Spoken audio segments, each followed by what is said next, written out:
Bismillahirrahmanirrahim. Assalamualaikum warahmatullahi wabarakatuh. Selamat malam dan salam sejahtera untuk kita semua. Perkenalkan, saya Amira Adita, mahasiswa S1 PGJ Manajemen Universitas Siber Asia. Pada malam hari ini, saya akan mempresentasikan tentang analisis bisnis digital untuk pemenuhan ujian akhir semester mata kuliah Digital Innovative Entrepreneurship dengan dosen pembimbing Ibu Ratia Anggoro Wilis, SEMM, CDMS, CPOD. Nah, pada malam hari ini saya akan menjelaskan tentang bisnis digital, mengenai pengertiannya, definisinya, perbedaannya dengan bisnis konvensional, dan juga saya akan membahas salah satu perusahaan yang menggunakan bisnis digital itu sendiri. Lalu bagaimana presentasi saya? Ayo lanjut disimak. Baik, pertama adalah pengertian bisnis digital. Untuk definisinya sendiri, bisnis digital ialah aktivitas promosi, baik itu untuk sebuah brand atau produk menggunakan media elektronik atau digital. Nah, ini sebenarnya aktivitas bisnis digital ini lebih luas. Pastinya dia menggunakan teknologi digital yang berkaitan dengan platform online, internet, untuk menciptakan nilai dan interaksi bisnis. Dan di bisnis digital itu sendiri, dia melibatkan berbagai hal, mulai dari proses pemasaran, penjualan, layanan, operasional, yang tentunya terintegrasi secara digital. Itulah dia pengertian dari bisnis digital itu sendiri. Lalu apa sih perbedaan antara bisnis digital versus bisnis konvensional? Kita mengetahui bahwa selama ini kita ketahui bisnis konvensional itu adalah bisnis kalau lokasinya itu ada fisiknya. Apabila bisnis digital itu dia tidak terikat tempat dan lokasinya. Nah, kalau bisnis konvensional dia harus ada bentuk fisiknya dan biasanya lokasinya tetap. Untuk jam operasinya, untuk bisnis konvensional pastinya akan terbatas waktunya. Tidak bisa seluas bisnis digital, di mana bisnis digital bisa hampir 24/7 karena sistemnya online. Lalu untuk interaksinya sendiri, di bisnis konvensional, dia biasanya berinteraksi langsung ataupun secara tatap muka. Namun untuk bisnis digital banyaknya virtual, baik melalui pesan, ataupun mungkin video, ataupun telepon yang tidak mewajibkan pebisnis ataupun pembeli hadir secara langsung. Lalu untuk teknologi yang digunakan sendiri, bagi bisnis konvensional, teknologi itu hanyalah pendukung. Mungkin pendukung sebagai pencatatan keuangan atau mungkin pengkasiran. Namun di bisnis digital, teknologi itu sendirilah inti operasional dari pelaksanaan bisnis digital itu sendiri. Dan yang terakhir adalah skala pasarnya, di mana untuk bisnis konvensional karena dia bentuknya secara fisik pastinya akan terbatas. Jadinya hanya untuk lokal atau area-area tertentu saja atau paling-paling banyak nasional. Namun untuk skala pasar di bisnis digital akan lebih luas lagi lingkupnya, bahkan bisa global ataupun internasional. Itu dia tadi perbedaan bisnis digital versus bisnis konvensional. Lalu, apa saja jenis-jenis dari bisnis digital? Yang pertama, disebut dengan versi digital dari bisnis non-digital. Nah, ini dari pengertian namanya saja udah jelas ya. Dari inilah versi digitalnya dari bisnis-bisnis non-digital. Jadi contohnya ada bisnis-bisnis yang fisik yang kita ketahui seperti contohnya penjualan buku, penjualan makanan. Nah, eh, bukan makanan ya, buku, mungkin jurnal ataupun komik. Nah, ini itu ada versi digitalnya. Dimana seperti sekarang itu contohnya ada e-book, e-journal, e-komik, atau mungkin Kindle. Karena memang untuk buku itu kan karena dia isinya bacaan gak harus kita punya secara fisik ya. Jadi itu menawarkan versi digital dari barang-barang fisik tersebut. Nah, jadi bisa dijual tanpa fisiknya seperti tadi Kindle, e-book, e-journal, e-komik dan lain sebagainya. Yang kedua adalah bisnis digitalnya adalah sebagai fasilitator digital dari bisnis non digital. Jadi untuk bisnis sendiri mungkin dari penggunanya itu tetap fisik, tapi bisnis digital di sini adalah sebagai fasilitator. Contohnya platform ojek online ataupun online shop. Tentunya kita menggunakan jasanya tetap secara fisik ya, ataupun mungkin cleaning service online. Nah, kita menggunakan teknologi digitalnya hanya sebagai fasilitator untuk menghubungkan kita dengan jasa yang mau kita gunakan. Namun bisnis sendiri tetap kita rasakan secara fisik gitu. Nah, inilah bisnis yang memfasilitasi bisnis barang dan jasa menggunakan teknologi digital. Itu dia fasilitator digital dari bisnis non digital. Seperti tadi online shop, jasa di sosial media dan lain sebagainya. Dan yang terakhir ada hybrid. Nah, hybrid itu pastinya adalah, kombinasi ya, kombinasi penggunaan berbagai jenis bisnis digital untuk memaksimalkan pendapatan. Jadi bisa jadi kombinasi antara fasilitator dan juga penyedia jasa dari bisnis non-digital. Nah, itu dia untuk hybrid. Nah, kurang lebih itu dia 3 jenis bisnis digital. Nah, sekarang kita akan membahas salah satu perusahaan yang merupakan menggunakan bisnis digital, yaitu Halodoc. Pastinya kita udah sangat familiar ya dengan Halodoc. Saya sendiri merupakan salah satu pengguna ataupun pelanggan dari Halodoc itu sendiri. Halodoc ini adalah platform online untuk perawatan kesehatan, pengobatan, edukasi kesehatan yang dia itu berbasis digital. Nah, profilnya sendiri kita ketahui ini adalah platform kesehatan digital. Layanannya ada konsultasi dokter, permintaan resep, layanan farmasi dan lab, juga mungkin edukasi kesehatan yang berbasis aplikasi mobile dan website. Jadi ini udah jelas ya, dia inti operasionalnya itu digital itu sendiri.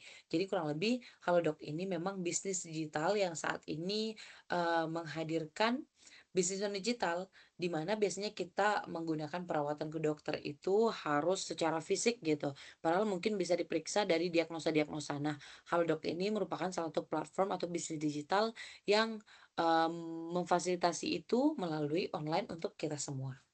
Lalu untuk Halodoc ini sendiri termasuk ke jenis bisnis digital apa sih?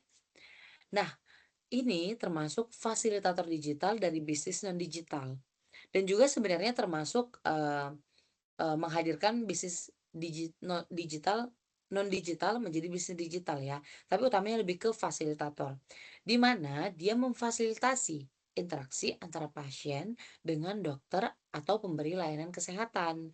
Dan ini dia digital native business atau model yang lahir dan tumbuh 100% melalui digital. Jadi untuk Halodoc itu sendiri kita ketahui ya, mungkin buat yang pernah make jasa Halodoc pasti tahu nih, Halodoc itu sendiri adalah platform yang kita gunakan apabila kita ingin mendapatkan layanan kesehatan dari, dokter-dokter atau bantuan profesional. Dan bukan hanya di layanan kesehatannya, nanti setelah didiagnosa kita bisa juga membeli obat ataupun resep dari Halodoc itu sendiri. Jadi ini dia sebagai fasilitator nih, untuk kita bisa bertemu dengan dokter hanya melalui online digital tanpa terbatas ruang dan waktu yang kita punya. By Halodoc ini, di platform ataupun aplikasi Halodoc ini, kita bisa langsung konsultasi sama dokter tanpa mengikuti administrasi yang panjang atau ruwet, tanpa menunggu-nunggu antri ataupun waktu. Tentunya dengan, modal ataupun, dana yang kalau dihitung-hitung sebenarnya sama aja gitu. Jadi jenisnya lebih ke fasilitator dalam bisnis digital itu sendiri. Lalu apa sih keunggulan dari Halodoc itu sendiri sebagai bisnis digital? Nah, dari pasarnya kita mengetahui bahwa keunggulan yang pertama dari bisnis digital adalah pasarnya tanpa batas. Seperti yang sudah saya sampaikan tadi, pastinya dengan platform online dari kesehatan dokter ini, dia tidak terbatas wilayah fisik. Contohnya saya yang ada di Pekanbaru, gak harus memilih dokter-dokter di Pekanbaru. Tapi dengan adanya platform Halodoc ini, saya bisa konsultasi sama dokter-dokter di luar, baik itu di Jakarta mungkin, di Medan, ataupun di Kalimantan, di berbagai dokter-dokter yang lainnya. Begitupun sebaliknya, dokter-dokter yang mungkin memang berada di daerah gitu ya, yang mungkin tidak aktif di rumah sakitnya, itu juga bisa memberikan konsultasi layanan-layanan melalui platform online ini ke masyarakat-masyarakat yang bukan hanya di sekitarnya saja, tapi di seluruh Indonesia. Nah, yang kedua itu sama yang kayak sama tadi, aksesnya ke pengguna di seluruh Indonesia nih.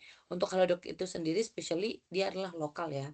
Jadi tidak terbatas daerah, kita nggak harus memilih, kecuali memang mungkin kita mau ada perawatan lab atau yang lebih lanjut, itu pasti kita akan diarahkan ke rumah sakit terdekat. Tapi untuk layanan konsultasi sendiri itu sangat luas dan tidak terbatas batasnya, wilayahnya. Nah, selanjutnya adalah potensi penghasilan. Nah, tentunya keunggulannya ini bagi si pemberi layanan ataupun dokter-dokter ini menjadi pemberian potensi penghasilan yang cukup besar karena adanya fee konsultasi. Ketika kita berkonsultasi di Halodoc, kita membayar jasa dokter tersebut dan si dokter ini disembari waktu luangnya apabila dia jadinya ini punya side hustle gitu. Dia punya freelance di memberikan layanan secara online gitu. Dimana juga memberikan komisi layanan farmasi juga, artinya iklan dan fitur premium. Tentunya ini menambah penghasilan, potensi penghasilan yang cukup besar gitu. Dan khususnya untuk si fasilitatornya itu sendiri gitu. Ini adalah bentuk, peluang bisnis yang memang sangat menguntungkan secara penghasilan. Dan pastinya ini dua-duanya sangat menguntungkan bagi si fasilitator, pemberi layanan kesehatan juga, dan juga si customer atau pelanggan yang menggunakan layanan dari Halodoc itu sendiri. Karena dia tentunya ada orang-orang yang akan lebih rela untuk membayar langsung, mungkin agak mahal, tapi dia bisa dilayani secara langsung di online untuk menjawab keluh kesah dan keresahannya terhadap kesehatan yang dialami saat itu. Jadi tentunya ini sangat berpotensi untuk mendapatkan penghasilan yang lebih beragam. Kemudian selanjutnya adalah pemanfaatan teknologi. Nah, di sini kita lihat bahwa di, Halodoc itu sendiri, dia menggunakan algoritma pencocokan dokter, di mana ketika kita mau mengeluhkan penyakit-penyakit tertentu, kita akan diarahkannya ke dokter-dokter spesialis yang memang terkait hal itu. Jadi di sini memanfaatkan teknologi sekali untuk bisa kita memanfaatkan, layanannya itu langsung tepat sasaran dan tujuan kita. Contohnya apabila kita sakit mata akan langsung disampaikan list dokter-dokter spesialis mata yang available dan online saat itu untuk bisa memberikan kepada kita layanan kesehatan gitu. Kemudian yang kedua adalah sistem pembayarannya online. Nah, dengan fasilitator ini, semuanya memang berbasis digital ya. Jadi pembayarannya pun kita nggak perlu mungkin secara fisik, harus ke ATM dulu, transfer, dan lain sebagainya. Udah sangat banyak jenis pembayarannya, sangat mudah menggunakan teknologi. Bisa QR, bisa transfer, bisa menggunakan kartu kredit. Jadi yang bisa kita lakukan one at a time untuk mendapatkan layanan kesehatan itu tersebut. Dan yang terakhir adalah database pasien dan rekam medis digital. Nah, apabila kita menggunakan Halodoc ini dan kita pernah konsultasi kepada dokter, besok-besok kalau kita mengalami gejala yang sama, kita bisa lihat aja riwayat dari kesehatan kita tadi, ataupun konsultasi kita ke dokter tersebut, obat-obat apa yang pernah diresepkan. Jadi itu bisa menjadi, database, untuk kita sendiri dan juga si dokter, yang menambahkan wawasan si dokter dan juga menambahkan pengetahuan kita tentang, diagnosa-diagnosa penyakit-penyakit yang kita alami gitu. Jadi ini tentunya sangat bermanfaat dan sangat, sebuah keunggulan yang memang dimiliki platform kesehatan yang kita rasa mungkin nggak terlalu kita butuhkan, tapi ternyata apabila memang ada, ini suatu hal yang sangat penting untuk kita gitu. Lalu, apa aja transformasi digital yang sudah dilakukan oleh Halodoc itu sendiri? Pertama, pastinya mengubah interaksi pasien menjadi digital. Kita mau tahu mungkin bertahun-tahun hidup kita nggak pernah kebayang kalau kita bisa loh ternyata konsultasi sama dokter itu langsung by chat. Dan bisa dibalas langsung tanpa kita perlu antri, tanpa kita perlu menunggu, tanpa kita perlu mastiin jadwal dokternya ada atau enggak di hari itu gitu. Nah, ini mengubah, eee, transformasi yang luar biasa di mana pemanfaatan teknologi digital ini menghadirkan layanan kesehatan lebih dekat kepada kita. Yang kedua adalah mengotomasi proses administratif. Nah, ketika kita biasanya harus berobat ke dokter nih, kita harus ngasih KTP kita dulu, harus memberikan penjelasan terkait diri kita. Nah, dengan adanya aplikasi ini, data kita sudah disampaikan di awal. Jadi ketika ada konsultasi ke dokter, kita cukup menyampaikan keluhan kita, dokternya udah tahu data diri dan sebagainya. Itu tentunya mempercepat proses administratif juga.